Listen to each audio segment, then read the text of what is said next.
Hey guys, Frostborn just came out with a new season, and it is really important that you know what you're getting into before the season happens, because mainly there is a new class. The new class is called the Ripper. It may not look very impressive at first. You see that dagger damage at plus 45%, the health at 60%. It really doesn't look good considering that the assassin is plus 80% with also 60 health, and the bandit has plus like 60 at 100 or so. It's way better than the Ripper. But here's where the catch is. Any weapon you have in one of your hands, it gets duplicated with the passive, and it increases your damage or your attack rate by 25%. And then if you hit 5 times, you can increase that up to 50% total, or another 25%, getting 50%.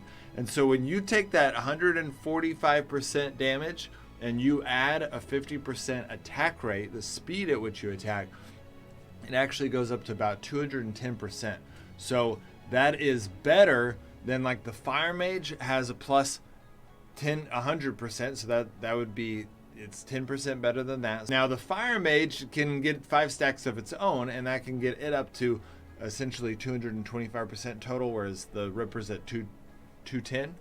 But the Ripper has access to daggers, and daggers have generally a higher DPS. You can get up to 71 pure with their bonuses, and then with the Skull Claws against players, you can get up to 74 DPS, whereas the best mage weapon in the game is around 64, 66. And then if you get like the Freya's combat staff with the plus 25%, then it's still basically it's close to the same. So in reality, the Fire Mage is still probably the best damage dealer because you've got that range, you've got all these other bonuses, but technically the Ripper is now the new highest damage class in the game. But then it also has some other things that the Fire Mage doesn't have. Now the Fire Mage has a group stun, which is amazing, and instead of a group stun, the Ripper has a group slow, which also does some damage, and it's a very powerful slow. So that can be useful in a lot of ways. It's not quite as powerful as a stun, but the real catch with the Ripper in one-on-one PvP is this disarm. And honestly, it looks so powerful. For 4 seconds, you can basically make it to where they can't use their weapon, and they can't use their skills. So we're gonna do more information on the Ripper, what that actually means. Like, can you disarm a Thrasher who has the active skill up? Are you actually just resetting their skills if they've already used them? All of those things we're going to find out in another video about the Ripper, but I wanted you to know about the Ripper and how powerful the Ripper is, because that's really what this season is about. You come over here, we're going to go over here to the Elven Gate. When the season comes, you're going to go to Druids, and it's going to explore a little bit beyond that over here to the Elven Gate, and this is where the season is going to be taking place. They put a lot of energy and graphics into this season. It's basically another Jotunheim. The Jotunheim is the land of the giants. This is the gateway to the land of the elves, which is not all out yet. You'll see these zones like Alfar's camp, and it says next update. It's a PvP zone. You've got the ship graveyard. We might be able to get some skills from items for our ships, and then they've got the giant tree, all of which is saying the next update. So we'll see what that looks like. The elves, I think, are supposed to be our friends, so I'm not sure what the enemies are going to look like, but that's 3 new locations that they're kind of promising. When you go into the Elven Gate, you will see all the stuff needed for the update for the season. You can see here that this guy named, what's his name? His name is Yanglin, who is a shaman, And he's got his own little quest line. It's pretty easy to do. Basically, you're going to put these flowers, which I'll show you how to get them. And you can get 60 points a day. And it's pretty easy to get that reputation. You need to do it for 25 days. He does offer some pretty cool stuff. Here, you'll see if you go through it, you get a Thor staff, you get some coins, free to play. You get some Loki's lockpicks, a Nordbaum, and a Thor's axe and shield. And then you get the ghost links, which if you're really into that, that's great, but it's just a level 1 mount. So if you're not into it, it's not that great. But the Thor's axe is amazing. So I would try to get there as fast as you try to get to the Thor's axe if you can. But don't sweat it. That is the one that you have to get on every day. The rest, and I love the way the devs do this, is doing these quests. Doing these quests. Why does it say Molehole? That's hilarious. That's we're in the OBT right now, and so Molehole's still active in the, or it's technically not active, but anyways. So right now I have these two, Loki's power. I'm gonna go get this Freya's power just so you can see what that looks like to get these things, and we're activating this portal. This portal is not in the game yet. Even if you do all the quests for the whole season, it will not unlock in this season. Possibly could come in future seasons, but not in this one. And so, but it is part of the storyline that we are unlocking this tree. So if you want to be part of the storyline, well, then you do want to do it. And I, again, recommend that you do, because the Ripper class, it's a free class. It's worth doing it. It's a lot more fun to unlock a free class than it is to, through quests, than it is to do the grind for points and those different missions like that. So I'm going to show you how to get these skills, or these buffs, which are basically how you unlock it. You don't unlock it with an item. You unlock it with a buff.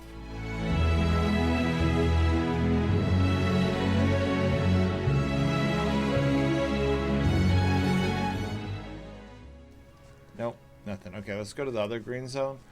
See if we can't get this buff. It should be pretty easy to do. He's resetting the zone, which is good.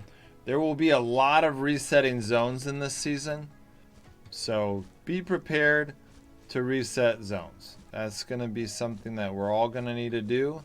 If you do what I'm doing right now, where you just kind of go find a chest and then you go to the next zone, we're going to just have a bunch of lame zones that get locked. There it is. Alright, so no one's here yet. Oh my gosh. Okay. No, dude. Alright, I got the buff. That's what I needed.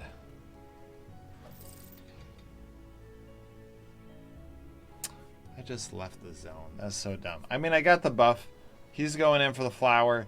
If you open it, you can also get a flower. I got a better flower than that one, so I'll just go get my flower and show you guys.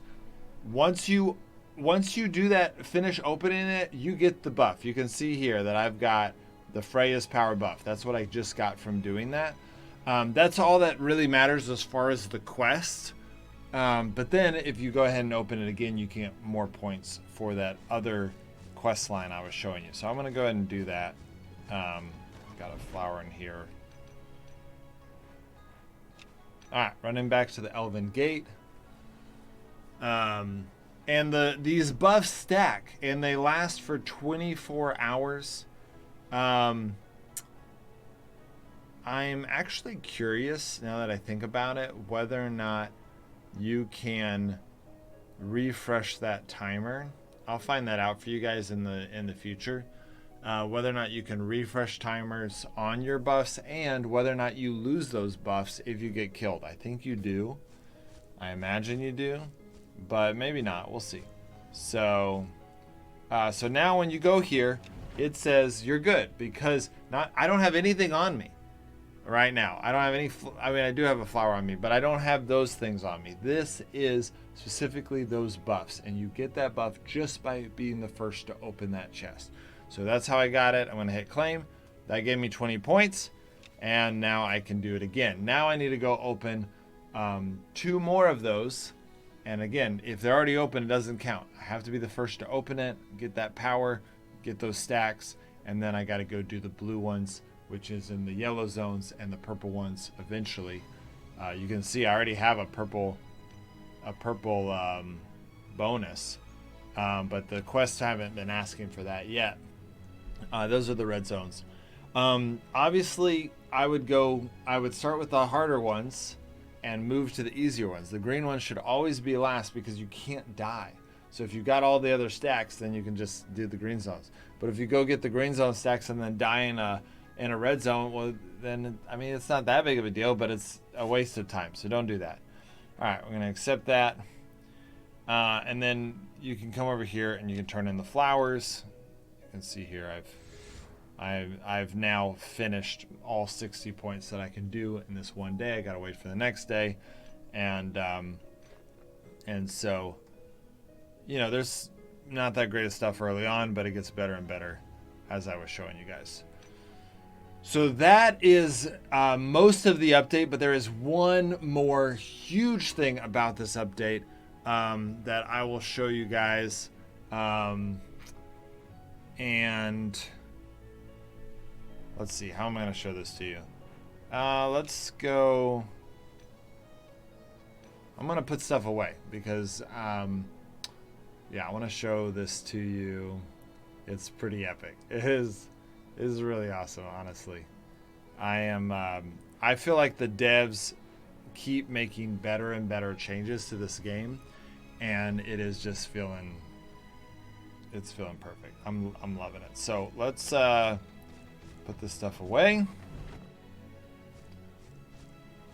Okay, so the last change, the big change, is that they changed the golems, or they made it to where there's really no portals to choose from. They have the ancient. They took off the young golem and the ancient golem. Honestly, it kind of makes sense. It felt like it was more like a test, whereas the fire guardian actually is like named, like it has a name. And the fire guardian is so much better than the young golem and the ancient golem. The young golem and ancient golem, it was kind of like the young golem got pretty easy. The ancient golem was kind of like you do it flawlessly or you die. And people got good at it. People were able to take him out, no problem. We were able to beat him. But it was there was a little bit of a lameness to it because it was like, it almost felt grindy. The Fire Guardian, they have done an incredible job with because they've given him like 8 different skills. If you want to see the full thing, go watch my live stream that I did this morning on this update. We fought him several times, but I'm just going to give you guys a quick, show of what he's like. He's very strong, so let's hit him. Fight has started. I want you to see some of his skills. Okay, so he's got that skill, does a lot of damage. That skill will stun you. Very powerful.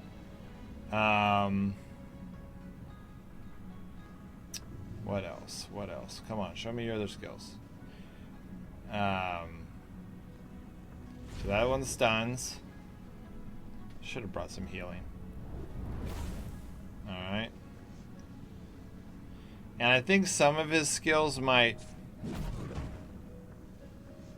Oh, there we go. Well, I'm gonna die. This one also slows you like crazy. So, you really got to go watch the live stream. The live stream's fantastic. It'll give you a good feel for all of his skills, because as you do more damage to him, he also unlocks more. What do you call it? He just has more skills. In fact, when we got him down below half health, he became a thrasher, where he would jump and stun a bunch of people, and so that was pretty epic. He also has a hook like a duelist, and but none of his skills, I mean, that skill killed me, but that's because I haven't been healing and stuff like that. I don't have a team. None of his skills are really like the wheel of fire in the ancient golem that just you get hit and you're dead, and it's like you can't dispel. It's stupid. This guy is not like that. There's a million ways that things can go wrong, and some things are going to go wrong. You are going to get hit by a few things, so it's not this like be perfect type thing, but none of them are going to just one-shot you. Actually, there might be a couple skills that can one-shot you, but I never got hit by them because you can avoid them, and maybe well, basically it's just skill based, and that's what I love. I just think they did a great job with it. So those are the main changes. Actually, there are quite a few other changes. I can show you some of them here. Some of this is just like storyline stuff. Then you get down here, it talks about the Ripper class. I already showed you guys the Ripper class. It has a lot of, it's a PvP class. It's got a lot of slow. We talk about the Fire Guardians, but then here's this one. This one's kind of useful information for us, and basically some of the changes that they made. They said that now the game uses so-called equipment rating instead of battle rating as a condition to enter some locations. Please check the detailed character stats for more info. So let's go ahead and so instead of battle rating, it still says battle rating. That's what's a little confusing about this. So there should be an equipment rating on here. Maybe they haven't added that yet, but it's coming. The next thing is bonuses to PvE damage and PvE damage resistance, now significantly less in fights, in game boss fights like the Keeper, Sanctum bosses, and so on. So the Keepers are like what I just fought, the Fire Guardian and Sanctum bosses. So I'm not exactly sure what that means. I've checked, I've checked on here. You can see that the, damage resistance is still 30% and 30% extra damage. But it seems like perhaps maybe that's nerfed towards bosses. I'll try to find that out, more information on the exact numbers on that, but it's good to keep that in mind. They nerfed the shield to every 4 strike. Wait, is that a nerf? No, I thought it was every 5th strike. And then they buffed the mace. That's good. The Freyr's dagger was nerfed. That's good. That was needed. And then the Freya's staff was nerfed, less healing, which is also good. And then they nerfed all Freya's weapons in durability. The Rusty's knife attack speed and durability were increased. Wow. It's just about 2 years too late. I used to care so much about the Rusty dagger and how expensive it was to craft compared to other things. And now I don't care. And they are buffing it, so that's cool. And then they also changed the Thrasher's passive ability now does damage to all targets with more than 50% health. So not exactly sure why they did that. It doesn't stack with sneak attacks, but they did make it to where the Thrasher is now not only amazing at PvP, like arguably the best class out there, it is now great in PvE. So everyone go get your Thrasher. The devs, instead of making the most powerful class weaker, they made it stronger. Doesn't quite sit right with me, but at least it's a PvE buff and not a... If they had buffed PvP, I'd be like, what the heck are they doing? The Sharpshooter's freezing shot now deals damage based on the damage of the stats of the weapon. That's cool. It's a good little buff there. The Pathfinder's fire arrow now deals damage and applies damage over time based on weapon stats. So again, they're basically changing how Frostborn works to where if you've got a good weapon, you're going to do more damage with your skills. Yeah, so these changes they're good changes all around. There's kind of small changes, nothing too big. I wish they nerfed the Thrasher just a tiny bit. Just the smallest little smidge would have been good, but oh well, that's what they're doing. So it's possible that the Ripper is able to get rid of the Thrasher skill. And if that's the case, then that the Ripper might be a good counter to the Thrasher, though I really do somewhat doubt it. Yeah, we'll see. I don't know. We'll see. That will be for the Ripper video. Okay, so that's it, guys. That is the main changes of this update. What you should expect. I really do. The rewards of the season themselves are nothing amazing. They're kind of very simple and very similar to what you've been seeing in other seasons. Nothing really special except for at level 75. You get that Ripper class, which is really important. You want to get that class. It's worth it. It's an easy season to do. And if you miss a few days, you can catch up. So it's a really good season, really good update. I just think the devs something is going on with Frostborn. They continue to do amazing updates every time, every few weeks, every 4 to 5 weeks. So get ready for the season. And tell the devs in the meantime, tell the devs they're doing a great job. All right, guys. See you next time.